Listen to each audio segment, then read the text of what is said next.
Hey there, good people. This is Jay Jones, better known as Professor J in 2022. This is Jay Jones coming to you live and in full effect. Yes, I am going to make sure I behave today. I don't need you to tell me. Big Brother has already been in the chat. If y'all get up to 40 views tonight, I will act a donkey. So Julius, don't encourage them. I'm just here, just trying to give you what the play-by-play is. It is what it is, and I appreciate those people who are taking time to tune in. This is our third show for the year. Y'all. We're going to get consistent. We're going to get relevant, and we're going to be positive. Yes, Orlando, I will behave tonight. Y'all good people out there. I don't know why y'all think I'm going to act a donkey. Only donkeys act like donkeys, so I'm not going to act like a jackass or a donkey, and I don't know if I can even say jackass on this thing, but I'm here to talk about the relevant things going on in our community. It is what it is, and you know what? Let me go ahead and get my camera view together. Boom, I want to do shots out to the PG, purple and gold. Yes, sir, I am going. I'm not going to go on America After Dark tonight. Bernard Brown, shots out to you, big brother. It is what it is, and you know we've been talking about. This is our third episode for the year. What we've been talking about is the what if series. It's the what if series, and basically we're giving shots out to Marvel Comics. Marvel Comics did a in the winter of last year, they did a tribute to change ups as far as what if this character was different or what if this scenario was different. And so basically what I've been doing thus far for the year is having what if scenarios and having what if conversations. And so whatever comes to the top of my dome, because what I told my boss man, Julius Hall, what I was going to do is the first month of the year, just kind of shake the ice and kind of build emotions and try to do what I got to do, get my vernacular together, get my vocabulary together, get my act together, get my swag together and everything like that. I was going to take the first month just as practice sessions. Yes, we're going to give you an hour worth of information packed out so you can share with those people out there. I'm not going to talk bad about nobody. I'm not going to cut up. I'm not going to act up, because you know what? I serve a mighty awesome God, and so therefore I'm going to be on my best behavior now. Now, mind you, I will warn you again, if y'all can get me up to 40 views, I might act a donkey. I don't even know. Right now, we right at about 12 listeners right now, so I'm going to be cool, calm, mellow. Just like mellow mushrooms where we had pizza today with my child. I just want to make sure that we're getting the information out. I really don't start talking about sharing information until we hit that 5 minute mark, and we're about 40 seconds away from that. So I'm asking y'all, encouraging y'all, and begging y'all to go out there and share.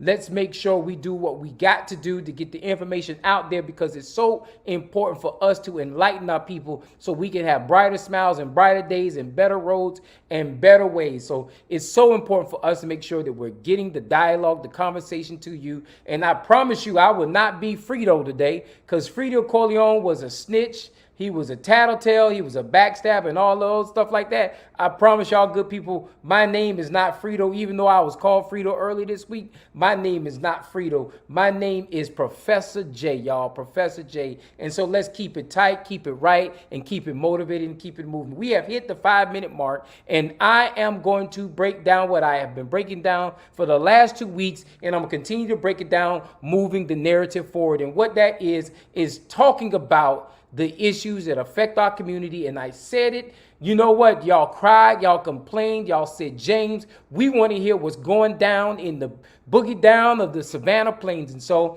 I said this year, what I'm going to do is I'm going to concentrate on Savannah, Georgia, Chatham County, Pooler, Port Wentworth, Thunderbolt, Tybee Island, Garden City, and all those other municipalities that reside right here in the seaport. The seaport, yeah, I said it, the seaport. Shouts out to Beach High School, Windsor Forest High School, Jenkins High School, Johnson High Schools, the Mighty Warriors. I see you, Teray. All those other schools, all those old school schools that did not exist when I was in high school. So I couldn't go out there and say I'm a Tompkins graduate, because Tompkins wasn't around when I was in in school. Matter of fact, Tompkins was a middle school when I was in middle school. So shouts out to all those people who went to Tompkins High School, and then now it's Woodville Tompkins, and all those old Tompkins graduates for taking the credit for what's going on with Woodville Tompkins. Shouts out to y'all good people too. Shouts out to everybody out there, because you know what we want to do is be very, very, very positive in this conversation. Shouts out to Morgan Freeman down there.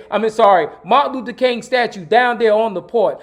Shouts out to those people who had conversations about what was going on with Morgan Freeman. I mean, dang, Martin Luther King Jr., you know, it's his birthday, and I don't want to make sure that I'm not making fun of Martin Luther King, but I am making fun of that statue. And yes, shouts out to the mighty Wolverines. And Wolverine Nation is mighty and strong. One thing about y'all closed down the school, but y'all didn't close down all the fun and activity, because the Wolverines make sure they party all the time. They make Michael Jackson and Prince look good in this world. So I told you today, it is what it is, and I'm going to be the most positive person I can possibly be today. And so I am appreciative that the 14 people who are watching this right here have shared, and making sure the enlightenment of the people will be the topic of discussion today in this conversation. So with that being said, and without further ado, it is what it is, and what if scenario begins in 5, 4, 3, 2, 1. The first question I want to put out there today: what if African Americans really truly understood how politics works from the local all the way to the federal government structure? What if we really understood that when we put elected officials, that we don't allow them to get paid, but we make sure we take care of them so they can take care of business? What if we understood that when we go to the ballot box, that ballot box turns into something that's going to make the narrative look better than what you came from? What if we really took the time to study the candidates that come before us and said, you know what, that joker ain't worth nothing, not a hill of beans. And so what we need to do is identify, find, and qualify somebody else who can better serve us. What if we just stepped up to the mic, stepped up to the podium, and really realized what was good for us was good for us? And we need to make sure we find people who understand what is good for us.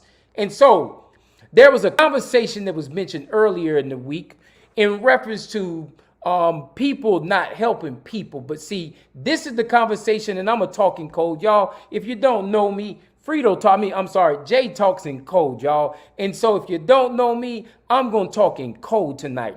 And that code is going to be like this. What if I told you an elected official was in position of power, and he was position of status, and when he went around, he talked up other people, and he walked up other people, and he did good things for other people, y'all. And it was not a direct campaign slogan or direct campaign conversation for an individual, but it was an indirect conversation for somebody else. And guess what? Yes, it wasn't a handoff, but it was a hand up, because you know what? It was always something positive coming out that person's mouth, because they were an influential individual, and they were talking up another individual who was coming behind the gates. Yeah, he wasn't grooming him. Hint, hint. He was actually working in the gate to make sure that person had the opportunity to be able to step up, step out, and be great in his own way. See, you know what? We sometimes forget the fact that it's not always what you do or how you do.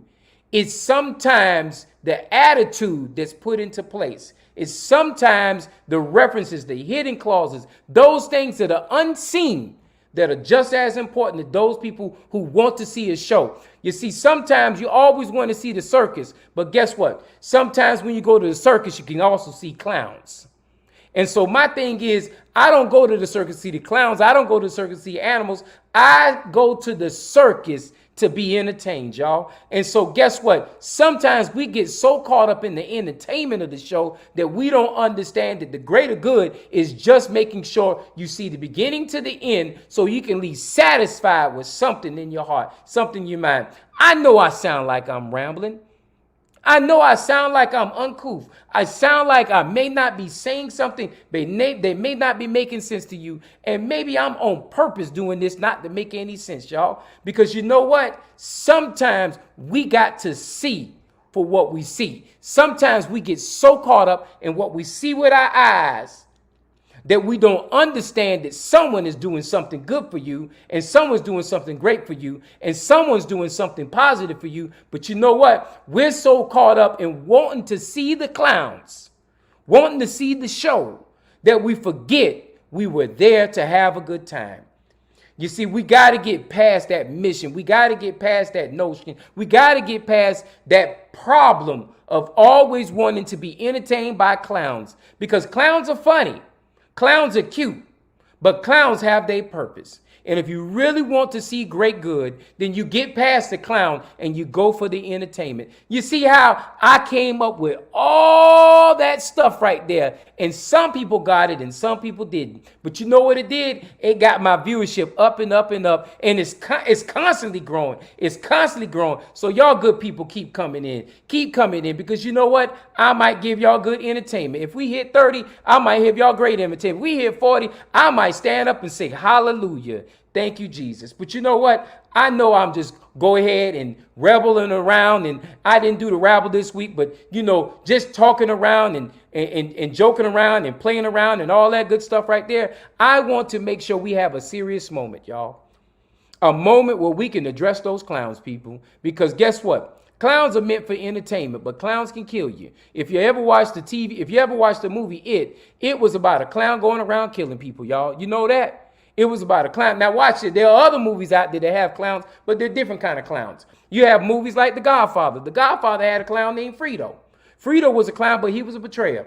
But you know what? I'm not going to talk bad about Frito today, because Frito was a womanizer and all kind of stuff like that. And you know what? Even though somebody may have called somebody else Frito this week, it's not even worth me having that entertainment or conversation about what Frito really has to really. Matter of fact, I'm going to get me some Frito Lays in just a second, because you know what? It's not about that. And so you are absolutely right. You're absolutely right. Ivan, you are absolutely right. Willie Shields, you're absolutely right. You can't sometimes see the forest for the trees. Ivan, you're absolutely right. At the circus, I always enjoyed those flying trapeze. I don't remember the lion tamers. You're absolutely right. Melinda, when you talk about clowns come in different forms, different shapes, and different, you know, you had the short clown who always had the little thing. You had the big clown who had the nose. You had all the clowns that were painted in white. But you know what? I'm not here to talk about clowns, because you know what? Clowns are funny. Clowns can be in hidden colors. They can come in all kind of forms. But the one thing we know about a clown, ain't nothing truthful about a clown. But you know what? I ain't calling nobody a clown today. We all know who the clowns are in our community, our environment. Sometimes clowns even do good things, but that don't make them good people. You know, sometimes we have clowns who don't even understand the definition of what they are, who they are, and how they should be acting. They don't even know how they got where they got to. But you know what they are? They know they clowns. You know, not all clowns have to have white face. Some clowns have black face. Some clowns have jumpsuits and flip-flops and wear kulog sandals. We don't even know who those clowns are. And I'm not here to talk about anybody in particular. I promise you. I just understand that there are clowns among us, y'all. And you know what? Those clowns are built for entertainment and enjoyment. And you know what? That's what I take a clown to be. So what if those clowns got out of the cage and got past entertainment? We would be entertained very well. But you know what? I'm not here to talk about clowns. I know I done said that 15 times, but every time I want to get off the subject, somebody else jumps in the conversation. Somebody else gets in the narrative. And yes, sir, Willie Shields, it is a fact that we got clowns every day. And good evening to you, Rebecca, because you know what? I truly believe that what y'all are doing out there, over there in the on the Weeping Times property is truly, truly prosthetic and is truly, truly profitable. And even if I don't live 5 minutes away from Weeping Times, I know it's a true thing that we need to be focused on what's going on in Weeping Times, because you know what? We've been weeping too long. But guess what? Joy comes in the morning. And the only way we're going to get past that weeping is if we take the time to make sure that we get past the weeping, we dry up our tears, and we take on those onuses the way we should. And you know what? I appreciate you once again. It's facts, Willie Shield. It's facts. And so as we matriculate to the 27 piece, we come to the 27 mark. And yes, sir, Cope of Black Magic, let the slideshow begin. Hurry, step right on in. Can't afford to pass it by. Guaranteed to make you cry. You're absolutely right, Ivan. Yeah, I'm with it. I'm with it. Willie, boy, I tell you, Wednesday night was very informative, and it showed us a light on a lot of tunnels that we needed to see. But see, Willie, you know what? Please, I want to scale back because I don't want to even talk about what happened on Wednesday night, because you know what? What happened on Wednesday night? It wasn't even my conversation. It wasn't my fight. It wasn't even my time. It wasn't even my story. What I want to talk about, because we 16 minutes in, we 28 people deep, and we 4 emojis going strong. I want to make sure we talking about the fact that we have clowns among us, y'all. Sometimes clowns don't even understand how they dress, how they act, and how they walk. Sometimes they do things that they don't even understand what they're doing. They go out there and endorse and surprise and love and shock us all the way out into decor. Sometimes we want to go hang out with the people we don't even know. We don't even understand that we being led to slaughter. Go to your cage, Rocky. Go to your cage, Rocky. Go to your cage. Go to your cage. I apologize. That was an interruption from Rocky Jones. Rocky Jones wanting to come in and find out why Daddy was even making all this noise. But I apologize. Back to my conversation. Back to my story. Sometimes we understand that even clowns don't even understand when they are entertaining us. They go over there and say, look at this hand, while they point with this hand.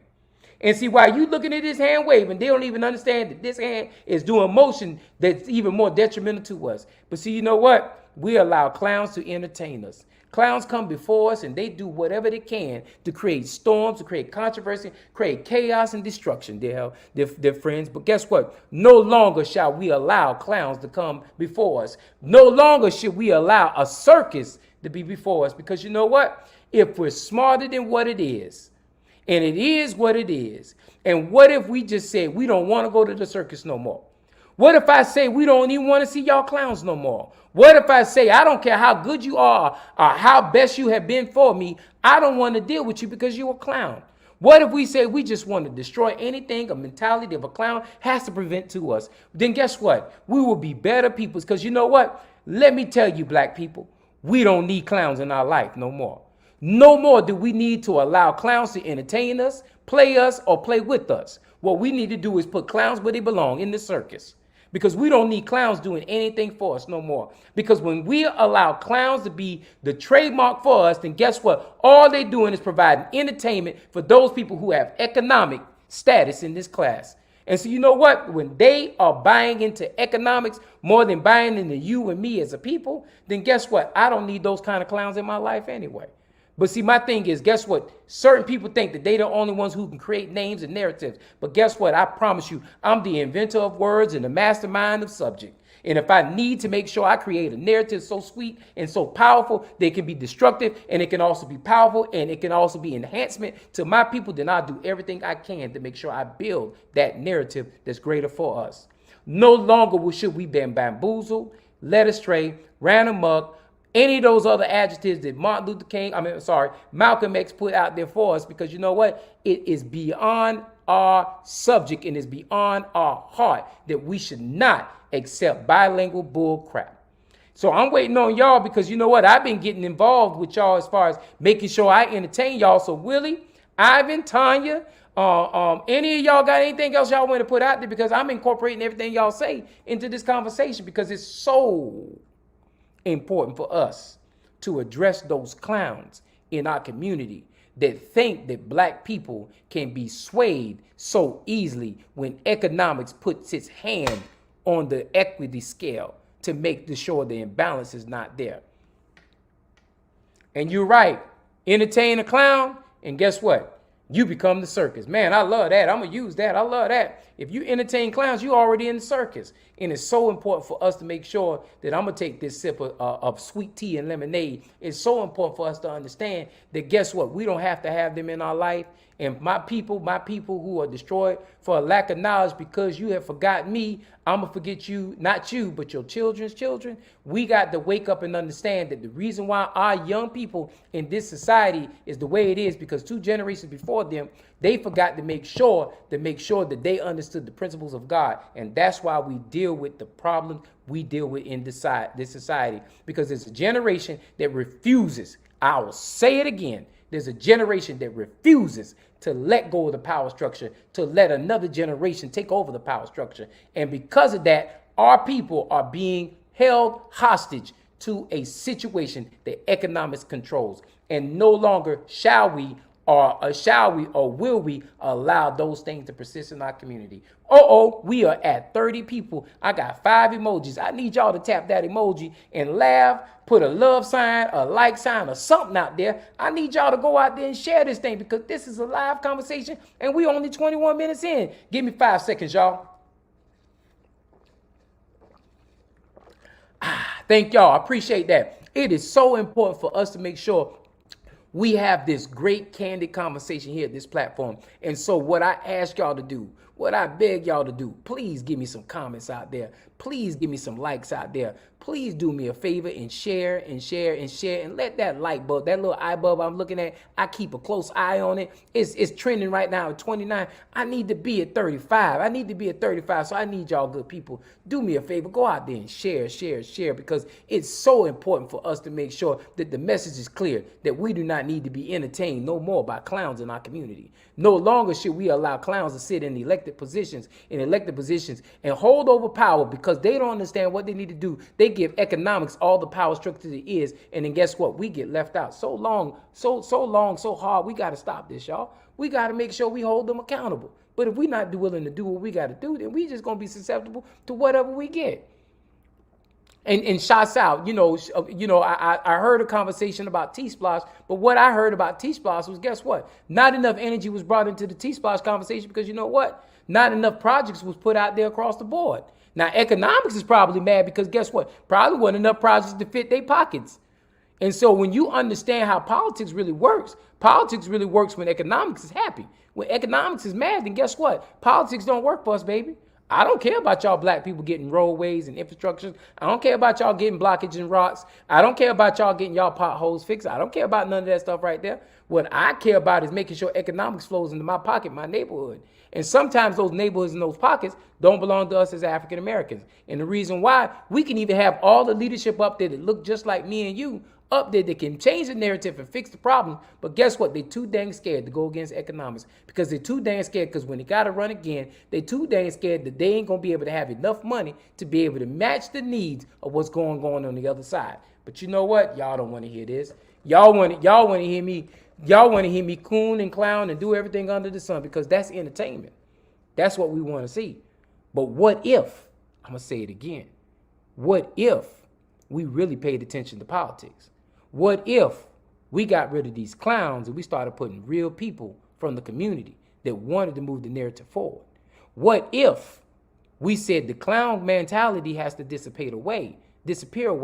What if we understood that we got to control the media in our community because if we control the media in our community, then we control the narrative in our community, then we control the messaging in our community, then we control those things in our community. If you remember back in the 70s, they put in African American communities on those billboards that we still have today, they put liquor, they put cigarette, they put everything there was detrimental in our community. And what it did was it sent subliminal ticks to our head. And guess what? We started smoking, we started drinking, we started gambling, we started doing all those negative Nancy's because you know what? They created a consumer people out of us. And so guess what? Somewhere down the line, we wrote laws. We fixed laws where they're no longer allowed to put cigarette ads up there. They're no longer allowed to put liquor and beer ads up there. They're no longer allowed to do those things. And guess what? You saw rates of cigarette and drinking and gambling and all those abuses go down. But see, you know what? We have clowns among us who really won't push the narrative of fixing the housing issues in our community, fixing the poverty issues in our community, fixing the crime issues in our community, fixing those unequitable issues in our inequities in our community. I don't want nobody say because I don't want nobody harping on, well, James got bad grammar. Y'all know good and goddamn well I speak better and proper than most people out in this world, but y'all will hold me hostage for saying one word out of tune or out of touch. And so it's so important for us to make sure that we focus on fixing the narrative in our community.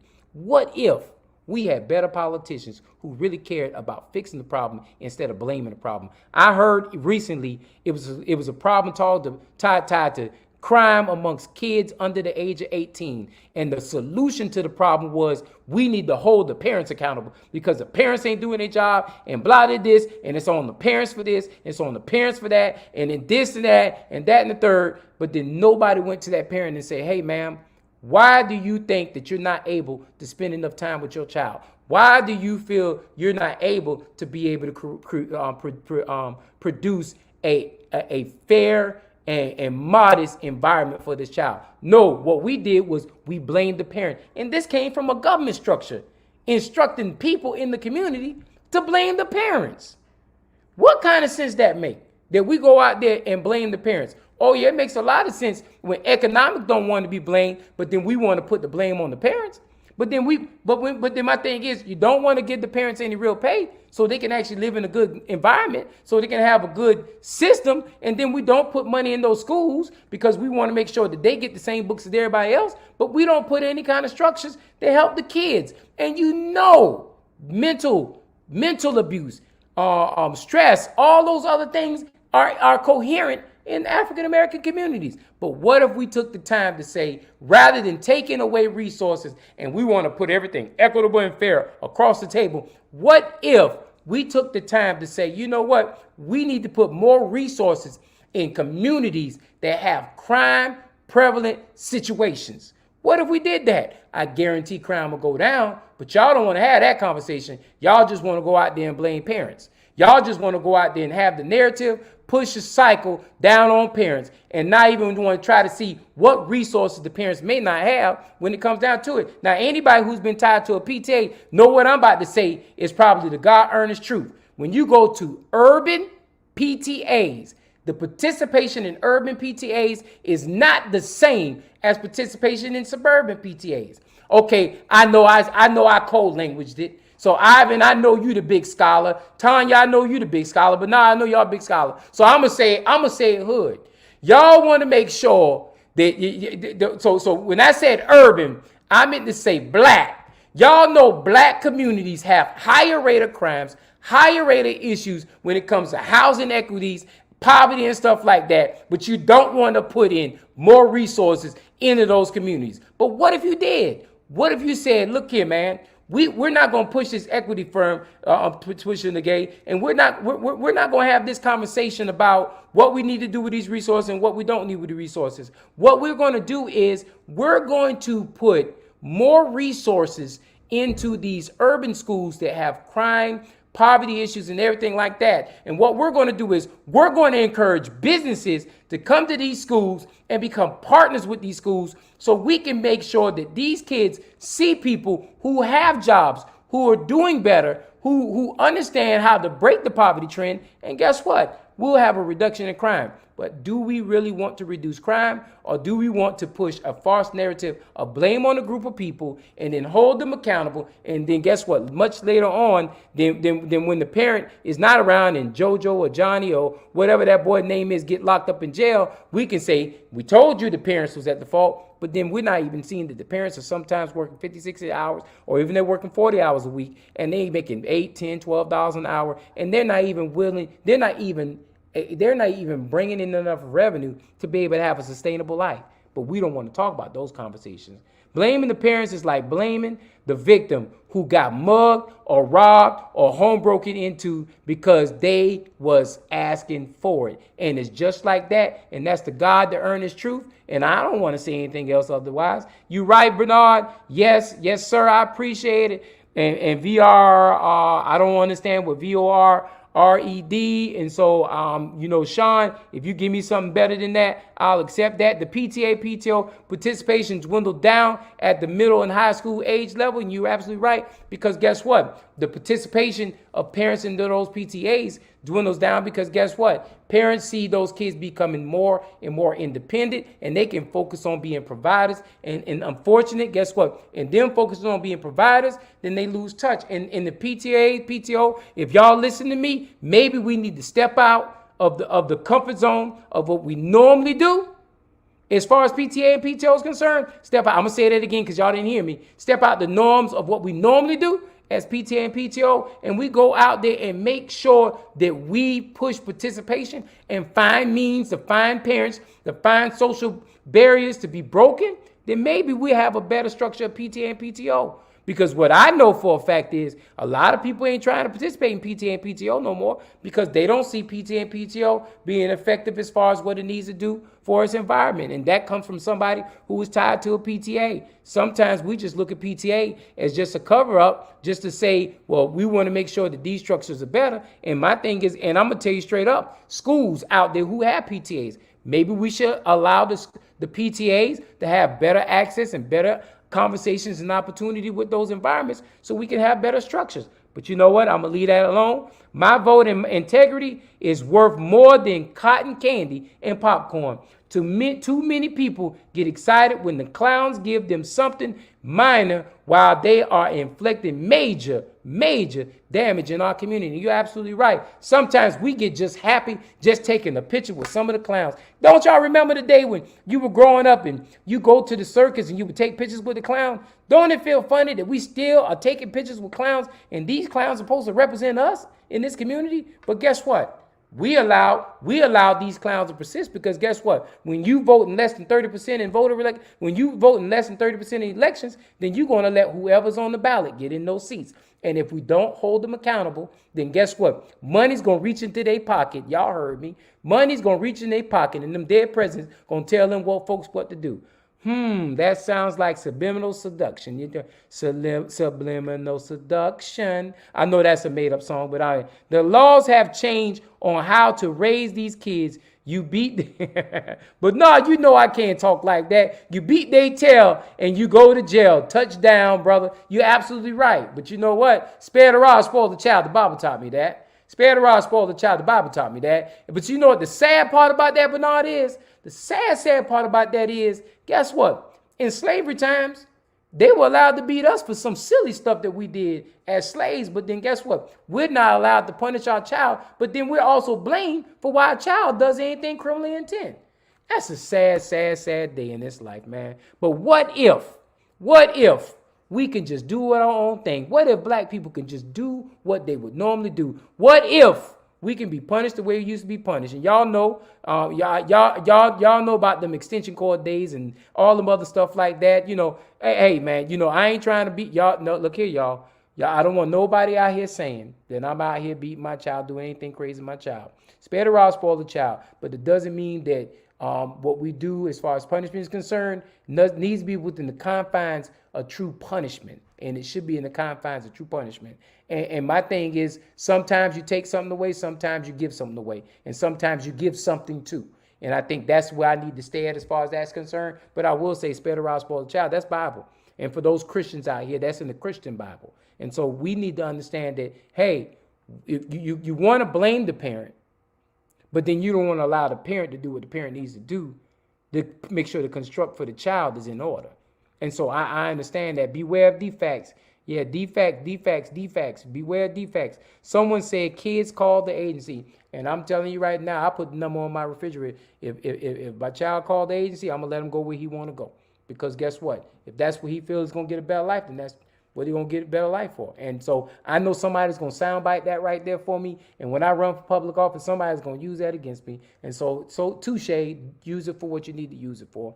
I'm giving you full permission to do that. For all those haters who are watching, you can dial 1-800-HATE on for me. You can go ahead and dial that number right there, and you will get a person out there who will tell you how Jay Jones feels about anything you have to say about Jay Jones. Okay. What if black people just come together as one? Love, we should overcome love. Okay. So the reason why it's so hard for us to come together, Big Brother Bernard, and I can elaborate later on tonight if I need to, because then I can use all kind of profanities and all kind of other S words and A words and whatever words they are. The reason why it's so hard for us to come together is because it's like crabs in a barrel. Everybody wants their opportunity to shine. And the problem with us is nobody wants to see anybody else shine more than anybody else. The reason why our leadership in our culture gets assassinated and don't make it past a certain pinnacle point is because the simple fact is when that person gets to elitist status and they can actually change the culture, we want to, government structure, economics, privilege, whatever you want to call it throughout the decades and time, they don't want to see those things happen. And so what happens is before they can make that pinnacle point of making a positive change, a corrective change, an everlasting change, they are exterminated. And I didn't say assassinated. I didn't say killed off. They are exterminated. And the reason why I say exterminated is because assassinated means you were just assassinated for whatever cause, but extermination is what they're really trying to do when it comes to the African American community. They want to exterminate the existence of African Americans in this community because you know why? You can't tell me when they take the CRT, the critical race theory, and they make it into something where you cannot educate. You can't say that when you're taking away the rights to vote. You can't say that in Lincoln County, you can't say where you still see racism still prevalent in 2022. You can't say that when you see these kind of markers still around in our community, KKK flags and Confederate flags and Stone Mountain flags and all these other things still exist in our community. You can't say when racism still is existing. When you look at Senate Bill 202, and it's prevalent because it understands the fact that black people are becoming more conscious and they're understanding their rights and their privilege to be able to go to the polls and vote. And you're doing everything you possibly can to restrict them. And the sad part about it is you restrict your own people harder than you restrict us by the law, the negative nasty laws you create out there. And so when we have these conversations, what if we didn't even try to even think like that? What if we actually was trying to say, well, you know what? What happened in America was we had a higher up rate in turnover when it came to African Americans and it came to people in this great nation as far as voting is concerned. Rather than trying to change the laws and loophole it where you got less people to vote, why not find out why more people showed up to the polls and start buying into some of these reasons why they came up to the polls in the first place? You see, guess what? Across America, more and more people are becoming woke. And I don't care what Senate bill, House bill, 888, 242, 241, whatever number you want to put out there as far as the bill is concerned. I don't care what narrative you put out there. People are going to become more and more woke. That generation, that old generation who understood how to be powerful in the right moment has dissipated away. There's a new generation out there who don't care about being quiet, who don't care about sitting silent and waiting for the opportunity. You have a vigilant, new age generation that's out there, ready to fight a different fight, ready to fight a different cause. And all you're doing by putting all these restrictions is pissing these folk off. Because these young folk, they ain't going to take for the tolerance of the BS. Like the older generations that came before me, who said passively by with the civil rights movement as far as what Martin Luther King says. We want to be what? Peaceful demonstration. I'm going to tell you now, these young folk ain't about this peaceful generation, this peaceful demonstration like that. You can be scared of the word progression, but the word progression is going to be standing higher and higher and true in this community. And if you're not willing to see what progression is going to do, and if you're willing to hold on to the trademarks of privilege and white privilege and all the other good stuff like that, you're only hurting yourself because eventually a rise is going to happen. And when that rise happens, and guess what? There's nothing you can do to change that narrative. And so it is time for residents in black communities to become involved in neighborhood associations. They need to support those who are trying to make their lives better. And I agree with you, Betty Jones. And guess what? Betty Jones, it's time for people like Professor J to say, Betty Jones, let's sit down and have a candid conversation so I can say, Betty Jones says she wants to make her neighborhood, her black community more prevalent, more educated, and what needs to be had and what needs to be said. Now it's time for me and Betty Jones to get together, and we're going to make sure I help her and she helps me understand her narrative, and I help her understand what narrative we need to be pushing, and we're going to make that statement right there great. And when we make that statement great, then more and more communities will be more and more effective as far as whatever House bill, Senate bill, or whatever kind of conjugation you do to hold us accountable. We're going to make you suffer behind those opportunities that you have tried to at your privilege show, and we're going to blockade it, and we're going to make this nation a whole lot better than what you think it is. We have the means to improve the education of our children. I am not referring to the school system. We have the means to improve the conditions mentally and physically of our parents. We have the means to improve the state that we are in. It requires buy-in and action. Folks need to stop seeking titles and getting warm and fuzzy with certain people. Call their names. And I'm not calling people names. I know, Melinda, I'll talk to you about the names because you know what? I'm in a certain kind of position right now where I like to be at right now. And I'm cozy, but I'm not that cozy. But I agree with you wholeheartedly. You know, at one point in time, and I'm going to elaborate on what you just said, Melinda. Watch this. At one point in time, I didn't rely on the school system to educate me. I'm going to say that again. The school system didn't educate me when it came to Black Matters. You know what? Everything I learned about being Black in Black Matters, I learned everything I got in my body, in my soul, in my heart. From a young person's perspective, when I was 7, 8 years old, all the way up to about 18, 19 years old, I learned in the AME church. I'll be straight up and honest. The same AME churches that exist today. But I don't know if we still getting those same education systems being provided out there in the AME church like it used to do. And guess what? I'll say that. I had friends who were Baptists and they got their education in the Baptist church. I got friends who were Kojic and they was getting education in the Kojic church. But see, what I've been seeing, what I've been hearing, and especially in some of these churches where I got, is I've been seeing, politicians all of a sudden pop up into these churches making blank promises and saying they the greatest thing since sliced bread. They even greater than Muhammad Ali in some cases. And they're out there saying how great they are, but they ain't said one great point at how they're going to solve any issues in the African-American community. So I see that we're getting back to being able to sell a church.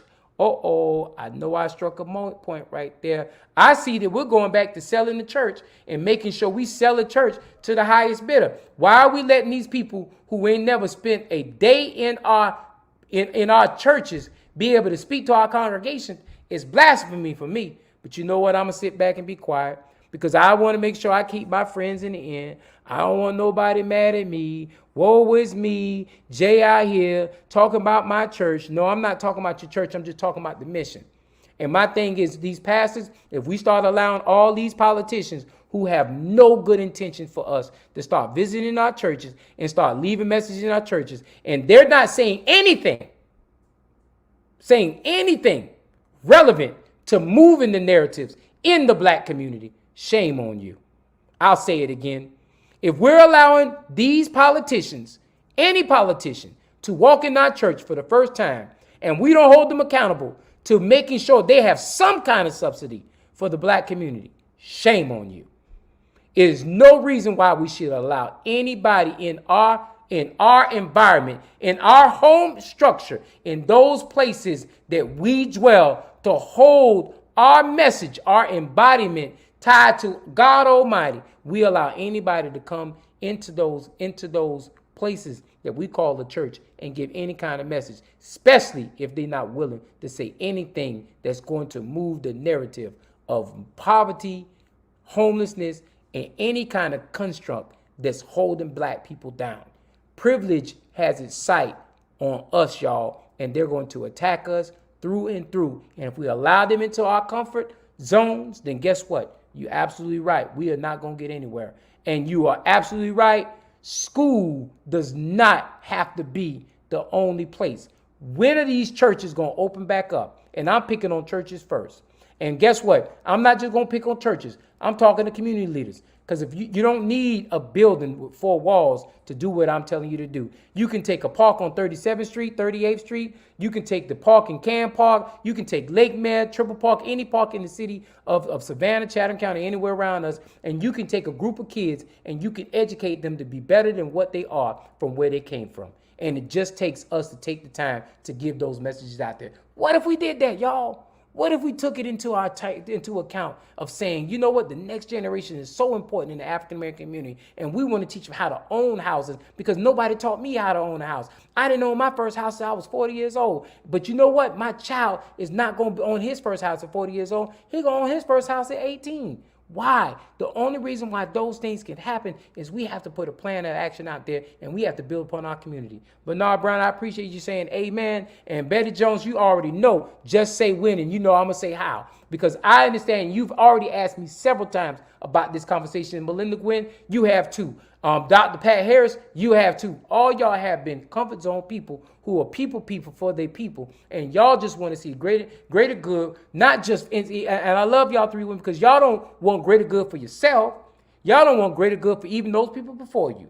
Y'all want greater good for the generations that come after, not this current generation, but the generation that's still being raised up in our community. Y'all want to see the greater good. And that's why I appreciate y'all three women folk and all those other women folk out here who either turn in or turn out to make sure that our community is doing right by us. But what if we took the time? What if we took the time to do better by us, for us, and around us? What our environment would be like. But you know what? A lot of times, we get caught up in it is what it is, and y'all allow the cycle to continue to rotate and rotate. Like today, yesterday, I was talking to my brother the other day, and we were talking about Caton Homes, and we were talking about behind Caton Homes, there used to be a Boys and Girls Club or some kind of, it's a facility back there that used to have a basketball gym and everything like that. And now the Department of Housing is using it for what? For storage? Why are we taking away environments where young people can flourish, and we put it into environments where, guess what? Nobody's able to use it but for storage. It don't make no sense to me. And if I'm lying, please correct me, and I will come on this thing and make a public apology and say it's not being used for storage. It's actually a place where kids can actually play and practice and do things. Because my thing is, last time I looked at it, it was closed up, it was chained up and everything under the sun. But guess what? You know what? Hey, man, we accept what we accept. A lot of folks don't even know what that looks like, Jay. And I understand. And my thing is, whatever I need to do to help people, motivate people, show people, and whatever we need to do collectively, spirit-wise, if we need to have Bible study outside, then we do that. But whatever we have to do to change our environment, to change our world, because my thing is, blaming parents ain't the answer, y'all. And if y'all don't believe me, Put in the tap. Parents blamed for crime. And I guarantee somewhere down the line, you'll find that there's a particular municipality in Chatham County that when they did the study about why we have issues of crime, the biggest solution was blame it on the parents. Blame it on the parents. And so my thing is, when you just make it easy where if you blame the parents and that's the solution, we got a lot of work to do, y'all. And if I'm wrong, once again, if I'm wrong, let me know. This ain't an attack on the police department. This ain't an attack on anybody in any public office. This is just a moral obligation, a conversation that I really want to make sure I have to everybody who's listening. I know I sound like I'm rambling and running my mouth, but it's so important that we understand that the actions we do affect what happens in the future. And if we want a better solution when it comes to crime, we want a better solution when it comes to unemployment, poverty rates and everything like that under the sun, then guess what? We got to start doing what's right. Because if we're not willing to do what's right, then we're just going to keep suffering. And there is money for some who keep certain people in neighborhoods oppressed. Kickbacks and sellouts. Folks know who they are, but prefer the spotlight no matter how temporary. And guess what? Temporary grace is not sufficient. As far as I'm concerned, I've turned down plenty of opportunities, plenty of offers to be able to be in elevated situations, but I much rather make sure I suffer and die with my people, because in the end, I want to make sure I go and spend time with God, my Lord, God Savior, when I retire from this earth. And the only way I can do that is I got to do right. And I don't want to wait till my last minute. I got to ask for forgiveness for all the sins I've done, because that's not fair to me and that's not fair to God.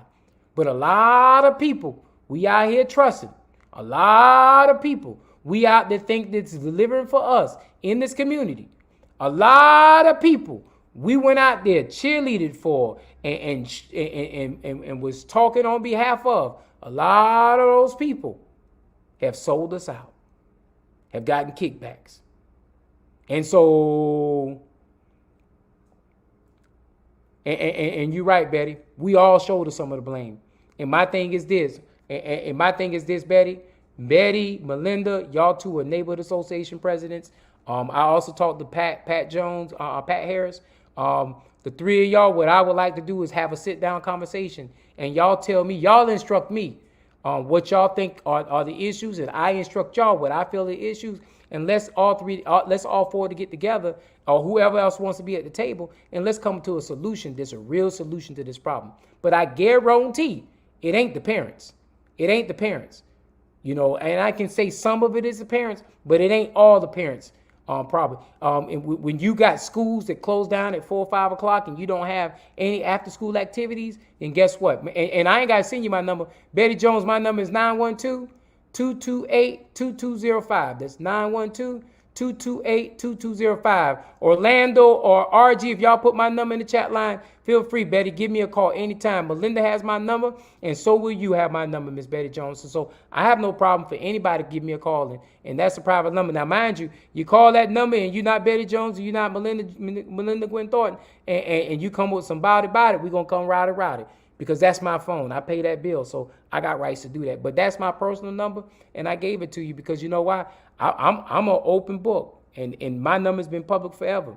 And it seems that what I've learned over time is when you give your number out public, less people will call you. So, I mean, Betty Jones, 912-228-2205. And you can give me a call anytime, Miss Betty Jones. And I'm ready and willing to make sure that whatever we need to do to move your neighborhood forward, Melinda, same conversation. Dr. Pat Harris knows that same conversation to be true. And Rebecca Rose, I appreciate everything you do for us because, I had a long conversation about you the other day with my good friend Pastor Leonard Smalls. And you are a warrior and you're true saint. And I appreciate you taking the time to make sure you move those narratives forward. And you know what? That's what I'm going to start doing more often. All these heroes that I never see at these award shows. And then when I go to all these, NAACP banquets and all these other banquets and all these superheroes that get all these accolades. And I look and say, well, dang, what did they do in the black community? What did they do for black people?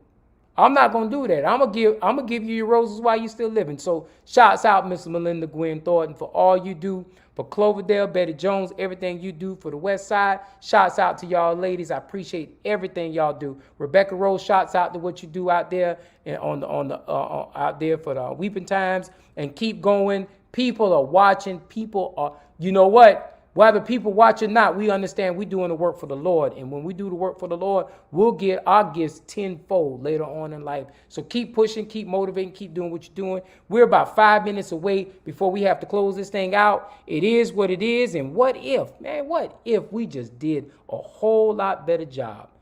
What if?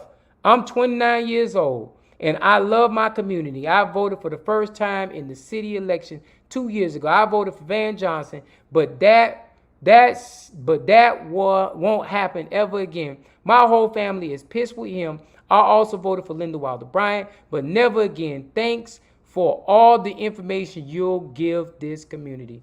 And you're absolutely right. Like I said, I'm not going to pick and choose what leaders I'm going to support or take apart. But what I will do is I'll read any comment y'all put out here and making sure it's a part of the show to make sure it's prevalent. But guess what? What we need to do, Ellis, is this. What we need to do is when we have candidates run for public office, we need to check their background. We need to check their history. We need to see what they did before. And if they're a first-time politician, then guess what? We need to see what kind of community service they did. We need to see what kind of events they supported. We need to see what they did in general in life. Because when we do that, what I learned a long time ago, when somebody tells you who they are, you better believe it. I'm going to say that again. When somebody tells you who they are, you better believe it. What if we just changed our logic and started thinking in the confines of what if? What if we started taking the opportunity of looking at everything that comes before us and say, what if that scenario was different? And it's so important. It is so important for us to step up, step out, and be on faith like God has already empowered us to be, so we can make sure we change the things in our community. Time out for the smooth operators who come in our community and woo us by and make sure they give us little than nothing and say we love you and take pictures with you and everything like that and walk on the other side and take that payoff and take that paycheck and never do anything for our community. If you're not willing to run for office, find somebody to run And if you did that, what if wouldn't be a scenario, because what if would be the truth. We would be changing our community. We either need to step up and run for public office. We need to make sure we show up to the polls and vote. And third, we need to hold people accountable. If we did that, me and you would have a whole different conversation tonight. I appreciate y'all taking the time to be with me. The what if scenario was here. And yes, I'm going to tell Julius all kind of crazy topics out there, because whatever I got to do to get y'all to jump in and be motivated to watch me run my mouth for an hour, I'm going to do that. And I appreciate everybody who took the time to be with me. Peace out. Good day, good people. Good day.